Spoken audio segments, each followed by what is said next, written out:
అన్న జగన్మోహన్ రెడ్డితో పోరాటానికి సిద్ధమవుతున్నారు చెల్లెలు షర్మిల. తన బాబాయ్ వైవి సుబ్బారెడ్డి రాయబారానికి వెళ్ళినా కానీ షర్మిల తగ్గేదేలే అంటూ సమాధానం ఇచ్చారంటూ కూడా ఒక వార్త ఇప్పుడు సోషల్ మీడియాలో చక్కర్లు కొడుతున్న నేపథ్యంలో అసలు వైఎస్ షర్మిల ఇంత కఠినమైనటువంటి నిర్ణయం తీసుకోవడానికి కారణం ఏంటి? ఆవిడ ఈ నిర్ణయం తీసుకోవడం వెనక ఎవరైనా సూత్రధారులు ఉన్నారా? ఉంటే ఆ సూత్రధారులు ఎవరు అనే అంశాలకు సంబంధించి మనతో మాట్లాడేందుకు ప్రముఖ సీనియర్ జర్నలిస్ట్ దుర్గాకుమార్ గారు మనతో ఉన్నారు. ఆయనతో మాట్లాడదాం. సార్ నమస్తే అండి. నమస్కారం కృష్ణ గారు, మన వీక్షకులు కూడా నా నమస్కారం. సార్, అన్న జగన్మోహన్ రెడ్డితో పోరాటానికి చెల్లెలు షర్మిల సిద్ధమవుతున్నారని, బాబాయి వైవి సుబ్బారెడ్డి రాయబారానికి వెళ్ళినా కానీ షర్మిల తగ్గేదేలే అంటూ సమాధానం ఇచ్చారంటూ కూడా ఒక వార్త ఇప్పుడు సోషల్ మీడియాలో చక్కర్లు కొడుతున్న నేపథ్యంలో అసలు షర్మిల గారు అంత కఠినమైనటువంటి నిర్ణయం తీసుకోవడానికి కారణం ఏంటి? ఆవిడ నిర్ణయం వెనుక ఎవరైనా సూత్రధారులు పాత్రధారులు ఉన్నారా? ఉంటే వారెవరు అంటే ఏం చెప్తారు సార్? మంచి ప్రశ్న అడిగారు మన కృష్ణ గారు. పిల్లినైనా బోన్లో పెడితే ఏమవుతుందండి? పులి అవుతుంది అంటారు. పులి అవుతుంది అంటారు. ఇప్పుడు షర్మిల గారి సంఘటన కూడా మనం దానికి సమానంగా తీసుకోవాలండి. తర్వాత ఇప్పుడు సుబ్బారెడ్డి గారు నిర్వహించిన రాయబారం ఘోర విఫల ప్రయత్నం అయినా కూడా ఇది ఆంధ్రప్రదేశ్ రాజకీయాల్లో ఒక తీవ్రమైన మలుపులు కుదుపులు, ఒక చరిత్రాత్మకమైన నిర్ణయంగా ఒక సంఘటనగా మిగిలిపోనుందండి ఇది. ఈ సంఘటన ఆమె తిరస్కరించడం అనేది. ఇప్పుడు ఇంకోటి ఏంటంటే, ఆమె వ్యక్తిత్వం ఎవరో చెప్తే వినే వ్యక్తో, ఎవరో చెబితే రకరకాల పద్ధతులు మార్చుకునే వ్యక్తితో కాదు. ఆమెకంటూ కొన్ని స్థిరమైన నిర్ణయాలు తీసుకునే వ్యక్తిత్వం ఉంది. ఆమె రాజశేఖర్ రెడ్డి గారి కుమార్తె అనేది మనం గమనంలో పెట్టుకోవాలండి. అందులో రాజశేఖర్ గారి అంశ అనేది ఆమెలో అడుగడుగునా కనపడుతుంది, అంగుళం అంగుళంలో. ఆమె అంశ అంటే ఆమె రాజశేఖర్ గారికి ఒక గారాల పట్టి. అటువంటి షర్మిల గారు ఆమె స్వయంగా మన తెలంగాణలో కూడా ఇక్కడ ఒక ప్రయత్నం చేయటానికి వచ్చారంటేనే ఆమె యొక్క ధైర్యం, ఆమె యొక్క విజన్ మనం అర్థం చేసుకోవాలి. ఆమెకి ప్రతి విషయంలో ఒక క్లారిటీ ఉంది.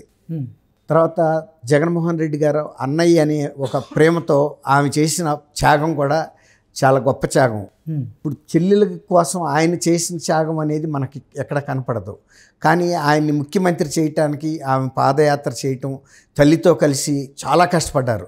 భారతీయ రెడ్డి గారి కన్నా కూడా యాక్చువల్గా జగన్మోహన్ రెడ్డి గారు ముఖ్యమంత్రి అవ్వటంలో షర్మిల గారి పాత్ర బాగా ఉంది. నెక్స్ట్ తల్లిగా విజయం గారి పాత్ర ఉంది. వీళ్ళిద్దరిని కూడా తెలుగు ప్రజలు, ఆంధ్రప్రదేశ్ ప్రజలు బాగా ఆదరించారు. ఎందుకు ఆదరించారంటే, ఎప్పుడు కూడా విజయం గారు ప్రజా జీవితంలోకి రాలేదు. జగన్ బాబుని ముఖ్యమంత్రి చేయమని అడగటానికి మాత్రం వచ్చింది. ఈమె జగనన్న వదిలిన బాణాన్ని తను ఫోకస్ చేసుకోవాలి. ఎవరైనా రాజకీయాల్లోకి వచ్చేటప్పుడు ఇవాళ తను ఫోకస్ చేసుకుంటుంది. తను ఆ రోజున జగన్మోహన్ రెడ్డి గారిని కనుక ఫోకస్ చేస్తే నా భవిష్యత్తు గురించి నా భరోసా జగన్మోహన్ రెడ్డి గారిలో ఉంటుంది అనుకునే ఆమె పొరబడింది. ఆ నిర్ణయంతో ఆమె కంగుతుంది. జగన్మోహన్ రెడ్డి గారు ప్రతిఫలం ఈమె ఏ విధంగా కూడా స్పందించలే. జగన్మోహన్ రెడ్డి గారు ఈమె రాజకీయ భవిష్యత్తుని జాగ్రత్తగా పదిలిపరచడంలో అసలు ఈమె ఎలా ఉంది అని కూడా ఆయన ఆలోచించలేదు. తర్వాత సహజంగా అంటే అసలు జగన్మోహన్ రెడ్డి గారు అరెస్ట్ అయిన తర్వాత వైఎస్ఆర్సీపీ భవిష్యత్తు ప్రశ్నార్థకంగా మారబోతుంది అంటూ అందరూ భావించిన తరుణంలో నేను అన్న వదిలిన బాణాన్ని అంటూ కూడా షర్మిల గారు బయటికి రావడం, తర్వాత 3000 కిలోమీటర్లకు పైగా పాదయాత్ర చేయడం, పార్టీని బలోపేతం చేయడం, ఉప ఎన్నికల్లో గెలిపించడం, తర్వాత మొన్న జరిగినటువంటి ఎన్నికల్లో కూడా ఆవిడ క్రియాశీలకంగా మంచి పాత్ర పోషించడం, ఇవన్నీ చూస్తూ వచ్చాం. ఇంత హెల్ప్ చేసినటువంటి షర్మిలకు జగన్మోహన్ రెడ్డి అసలు అంటే ఏ పదవి కట్టబెట్టలేదు. ఈవెన్ తన వాటాలు, ఆస్తులు వాటా కూడా ఇవ్వను, ఏం చేసుకుంటావో చేసుకో అన్నట్లుగా ఆవిడతో దురుసుగా ప్రవర్తించారంటూ కూడా గతంలో కొన్ని వార్తలు వచ్చిన నేపథ్యంలో వైవి సుబ్బారెడ్డి గారిని ఉద్దేశించి షర్మిల గారు ఈరోజు అసలు జగన్మోహన్ రెడ్డి ఈరోజు కష్టంలో ఉన్నాడని చెప్పి నువ్వు నా దగ్గరికి రాయబారిగా వచ్చావు. వైఎస్ షర్మిల కష్టంలో ఉన్నప్పుడు నువ్వు బాబాయిగా జగన్మోహన్ రెడ్డి దగ్గరికి ఎందుకు వెళ్ళలేదు? రాయబారిగా ఎందుకు నా కష్టాన్ని వివరించే ప్రయత్నం చేయలేదంటూ కూడా ప్రశ్నించిందంటూ ఒక వార్త వచ్చింది సార్. దీన్ని ఎలా చూడొచ్చు? ఎలా చూసేదే ఉందండి, ఎన్ని 100% వాస్తవాలు. ఇప్పుడు ఆమె ఒక అన్న వదిలిన బాణ ఆ రోజున తన రాజకీయ భవిష్యత్తు అంతా కూడా అన్న జాగ్రత్తగా చూసుకుంటాడని నమ్మి ఆయన ముఖ్యమంత్రి చేసింది. ఆయన ముఖ్యమంత్రి అయిన తర్వాత సహజ సిద్ధంగా జరగాల్సిన కార్యక్రమాలు కూడా ఆయన చేయలేదు. ఇప్పుడు తండ్రి చనిపోయారు, తర్వాత ఆస్తులు అట్లాగే ఉన్నాయి. ఆస్తులకు సంబంధించి వీళ్ళ ముగ్గురు కూర్చుని మాట్లాడుకోవాల్సిన అవసరం అయితే ఉంటుంది కదండి. ఆయనకి ఎంత వస్తుందో ఆమెకు కూడా అంతే వస్తుంది కదా. ఇప్పుడు రాజశేఖర రెడ్డి గారి ఆస్తిలో ఎన్టీ రామారావు గారు ఆడపిల్లలకు కూడా సమానమైన ఇది ఇచ్చాడు కదా, 83లోను అనుకుంటా, 84లోను ఆయన చట్టమే చేశాడు. ఆ తర్వాత కేంద్ర ప్రభుత్వం కూడా అదే చట్టాన్ని అమలు చేసింది. అట్లాంటప్పుడు ఆమెకు సహజ సిద్ధంగా జరగాల్సిన న్యాయం కూడా జరగలేదు. రాజ్యసభ టిక్కెట్లు ఇచ్చాడా, లేకపోతే ఎమ్మెల్సీ చేసి మినిస్టర్ ఇచ్చాడా, లేకపోతే పార్టీ అధ్యక్షురాలను చేశాడా, ఇవన్నీ తర్వాత విషయాలు. ఆమె అక్కడ ఏమీ న్యాయం జరగలేదు. ఏదో ఒకటి నేను కష్టపడి కనీసం తెలంగాణలో అన్నా కూడా రాజశేఖర రెడ్డి గారి మీద ఉన్న అభిమానాన్ని వాడుకుని ఇక్కడైనా ఏదైనా స్థిరపడతా అని ప్రయత్నిస్తే ఇక్కడ కూడా ఆయన అడ్డుకాలు పెట్టాడు. ఇక్కడ కూడా ఆమెను ముందుకు వెళ్ళనివ్వకుండా చేశాడు. ఆమెని క్రేన్లో పెట్టుకుని కారు లాక్కెళ్ళిపోయినప్పుడు కూడా కనీసం ఆయన పేపర్లో వార్త కూడా, సాక్షిలో ఆ పేపర్లో వార్త కూడా వేయనివ్వలా.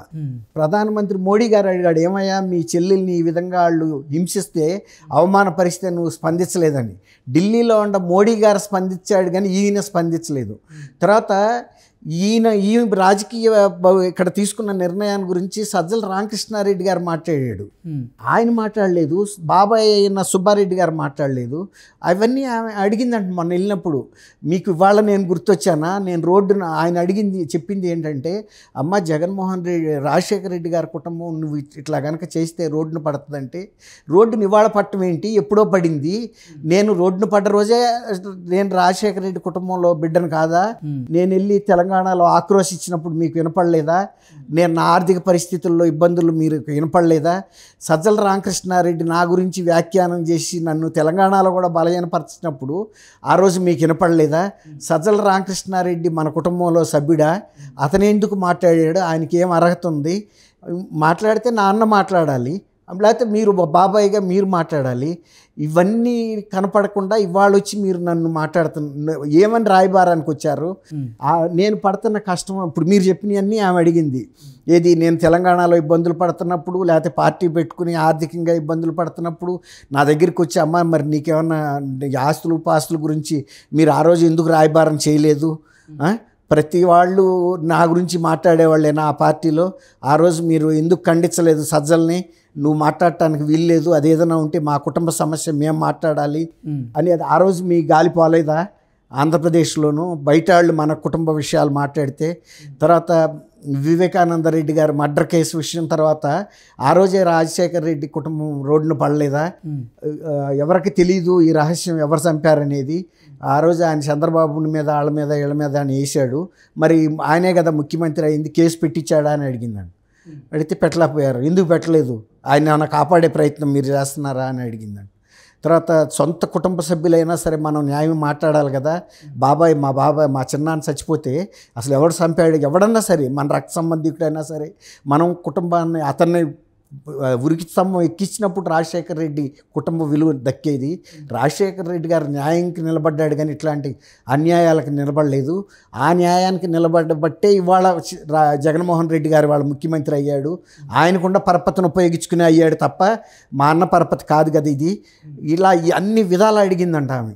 మీరు ఇవాళ వచ్చి బాబాయ్ నన్ను అసలు ఎట్లా అడగగలుగుతున్నారు, ఆయనకు వస్తేనే కష్టం. అప్పుడు మీరు అన్నారు చూసారా, నా కష్టం కాదా, అసలు నేను ఎంత రోడ్డును పడ్డాను, తర్వాత ఆయన ముఖ్యమంత్రిగా ఉండి ఆయన ఆర్థికంగా ఎట్లాంటి స్థితిలో ఉన్నాడు, ఇవాళ నా పరిస్థితి ఏంటి, నా బిడ్డల పరిస్థితి ఏంటి. నేను మొన్న 2 ఎకరాలు 3 ఎకరాలకు కూడా రిజిస్ట్రేషన్ చేసుకోవటానికి ఇడుపులపాయలో నా బిడ్డలను తీసుకెళ్ళి రిజిస్ట్రేషన్ చేశాను. మరి వాళ్ళకి ఇన్ని వేల ఎకరాలు, ఇన్ని వేల కోట్ల రూపాయలు ఉన్నాయి, నా బిడ్డలకి ఏముంది, ఇవన్నీ వచ్చినాయి అంటండి. తర్వాత తల్లిని గౌరవాధ్యక్షురాలుగా తీసినప్పుడు ఆ సభలో మీరు లేరా, మరి మీరు నివారించొద్దా, మా అమ్మ మీకు వదిన గారే కదా, మరి నాన్న లేడు, మరి నాన్న లేనప్పుడు అమ్మకి మానసికంగా ఆ మాత్రం బలం కూడా లేకుండా ఆ రోజున నిండు బహిరంగ సభలో ఆమెని అంత కళ్ళనీళ్ళు పెట్టి బయటకు పంపారు. ఈ ప్రశ్నలు అన్నీ వచ్చినాయండి. ఇప్పుడు మీరు అడిగినవి అన్నీ వచ్చినాయి. దానికి ఏది కూడా సుబ్బారెడ్డి గారు కూడా సమాధానం చెప్పలేని పరిస్థితి. సార్ అంటే వైఎస్ షర్మిల గారి నిర్ణయం వెనక ఎవరైనా సూత్రధారులు ఉన్నారా? ఇంత కఠిన నిర్ణయం ఒక్కడే తీసుకున్నారా అంటే ఏం చెప్తారు? ఆమె పడ్డ బాధలకి ఇంకెవరు అక్కర్లేదండి. ఇప్పుడు ఇన్ని ప్రశ్నలు కాదు, ఇంతకన్నా త్రిబుల్ ప్రశ్నలు అడిగిందని కూడా నా దగ్గర ఇన్ఫర్మేషన్ ఉంది. కానీ ఆమె పడ్డ బాధలకి ఇంకొకళ్ళు చెప్పాల్సిన అవసరమే ఉందండి. ఇప్పుడు ముంజేతి కంకణానికి అర్థం ఎందుకని ఆమె స్వయంగా అనుభవించింది క్షోభ, మానసిక క్షోభ అనుభవించాలని కూడా చెప్పింది ఆమె. అది చిన్న మాట అండి. ఇప్పుడు రాజశేఖర రెడ్డి గారు ముద్దులు బిడ్డగా ఆమె పెరిగి అసలు మానసిక క్షోభ పడాల్సినంత అవసరం ఆమెకి ఎందుకు వచ్చిందండి? ఇప్పుడు డబ్బులు ఇవన్నీ దశకాల తర్వాత మాట్లాడండి. సొంత కుటుంబ సభ్యురాలు తెలంగాణ వెళ్ళి అక్కడ పార్టీ కోసం ఇంత తిప్పలు పడుతుంటే అవతల ముఖ్యమంత్రి నీకు మిత్రుడు అయ్యి ఉండి కనీసం అక్కడ జరిగిన పరాభవాలు కానీ అన్యాయాలు కానీ నీ సొంత పేపర్ ఉండి మిగిలిన అందరి గురించి ఇంత రాస్తున్నావు కదా, అసలు ఆమె గురించి ఇంత వార్త కూడా రాయలేదని కూడా అడిగిందంట. టీవీల్లో చూపించలేదు నాది. తర్వాత ఆ రోజు మరి బాణం అని నన్ను వదిలినప్పుడు నేను మాట్లాడినప్పుడు టీవీ ఎంత ప్రసారం చేసింది. ఇప్పుడు నా సొంతానికి వెళ్ళినప్పుడు మరి టీవీలో ఆయనకి పోయేది ఏముంది, నన్ను కూడా చూపించవచ్చు కదా, ఆ ఆస్తి అంతా మా నాన్న ద్వారా వచ్చిన ఆస్తే కదా, ఇవన్నీ అడిగింది. ఇంకా అనేకం ఆమె బాధ. ఇప్పుడు ఆ రోజు ద్రౌపది మైసభలో అడిగిన ప్రశ్నలు అంటే కౌరవ సభలో అట్లాంటి ప్రశ్నలు అనేకం అడిగితే అసలు సుబ్బారెడ్డి గారు ఒక్కదానికి కూడా సమాధానం చెప్పలేని పరిస్థితిలో తల వంచుకుని వెళ్ళిపోయి జగన్మోహన్ రెడ్డి గారితో ఇది అయ్యే సాధ్యం కాదు, ఎందుకంటే ఆమె కనుక ఇవాళ మళ్ళీ ఇవన్నీ మర్చిపోయి వెళ్ళి అక్కడ కనుక చేరింది అనుకోండి, సపోజ్ అనుకుందాం జస్ట్ ఫర్ డిస్కషన్ సేక్, ప్రజలు ఇక షర్మిల గారిని నమ్ముతారండి? ఇప్పుడు ఆమె నేను తెలంగాణ బిడ్డని, తెలంగాణ కోడల్ని, నా భవిష్యత్ అంతా తెలంగాణతో ముడిపడి ఉంది, నేను ఇక్కడే తాడో పేడో సావో రేవో తేల్చుకుంటానని చెప్పిన మనిషి మళ్ళీ ఇవాళ వెళ్ళిపోయి ఆయనతోనే రాజీ పడితే కనీసం ఇవాళ కాంగ్రెస్లో చేరితే ఒక అందుకు చేరానని ఆయన చెప్పగలదు. నా తండ్రి అహరహం కోరుకున్నాడు రాహుల్ గాంధీ ప్రధానమంత్రి అవ్వాలని, కానీ ఆయన జీవితకాలంలో జరగలేదు, అకస్మాత్తుగా ఆయన చనిపోయారు. ఆయన ఆశయం నెరవేర్చడానికైనా కూడా నేను రాహుల్ గాంధీ గారు ప్రైమ్ మినిస్టర్ అయ్యే వరకు నేను కాంగ్రెస్ను వదలను, మా కుటుంబం ఈ స్థితికి వచ్చిందంటే, మా అన్నయ్య ఈ స్థితిలో ఉన్నాడంటే ఖచ్చితంగా కాంగ్రెస్ ప్రభావం ఉందని చెప్పుకోవడానికన్నా ఫేస్ ఉంటుంది కదా కృష్ణ గారు. ఇప్పుడు షర్మిల గారు అంటే చిన్న లైట్ వెయిట్ కింద తీసేయడానికి వీల్లేదు.